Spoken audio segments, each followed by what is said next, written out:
Dave Copperman. I got one for Dave. What was the meaning behind his use of the, in brackets, modified question mark bracket, song of, I'm going to pronounce this wrong, Amergin as the epigraph for mothers and daughters? That was, I'm going to read it real quick. I've got the light pulled up. I am a stag of 7 times. I am a flood across the plain. I am a wind on a deep lake. I am a tear the sun lets fall. I am a hawk above the cliff. I am a thorn beneath the nail. I am a wonder among flowers. I am a wizard. Who but I sets the cool head aflame with smoke? I am a spear that roars for blood. I am a salmon in a pool. I am a lure from paradise. I am a hill where poets walk. I am a boar, ruthless and red. I am a breaker, threatening doom.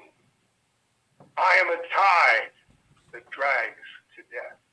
I am an infant.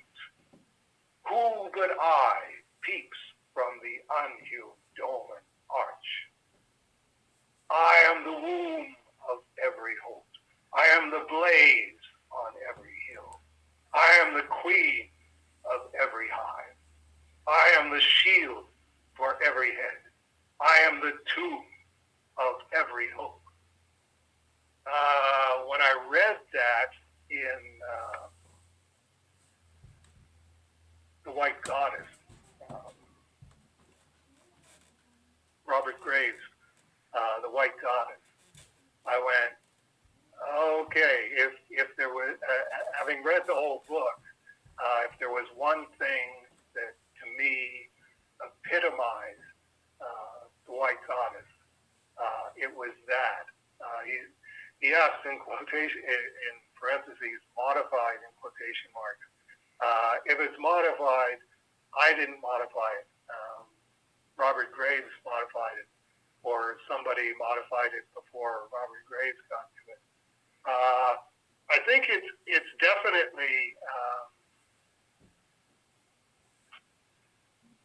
it's YHWH before I knew who YHWH was. I mean, it ranges from different forms of animal life to different natural phenomena, all the way from something as small as a tear, as small as a thorn,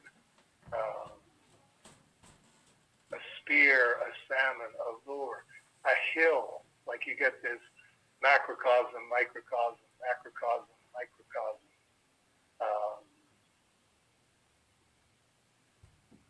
An infant, which would seem to be at odds with a boar, at odds with a wizard, at odds with a stag, definitely at odds with a womb, at odds with a queen, at odds with a tomb. And to me, that just seems to epitomize paganism,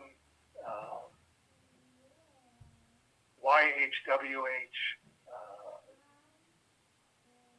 the androgyny of paganism. It's saying, if I'm all of these things, how could I not be God?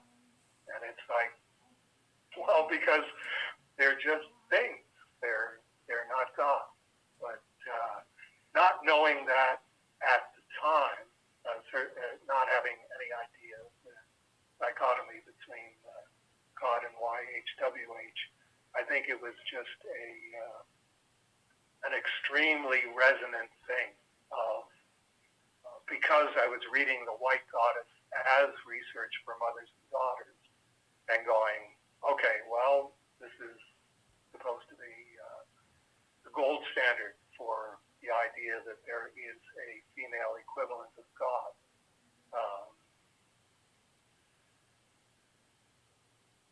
If I'm going to find the goddess, this is theoretically where I'm going to find her, and so it was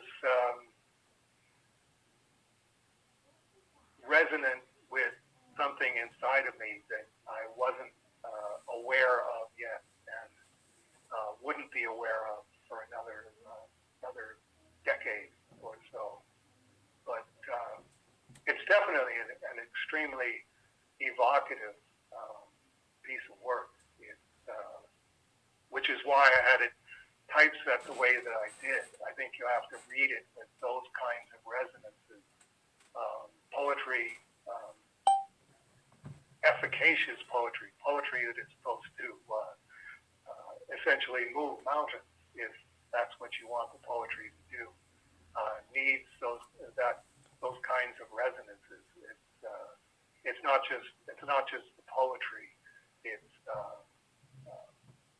the delivery of how it's recited, and always has the sort of, as it's been described, and I think Graves himself described it as, you get that spine or scalp tingling quality anytime that you read it.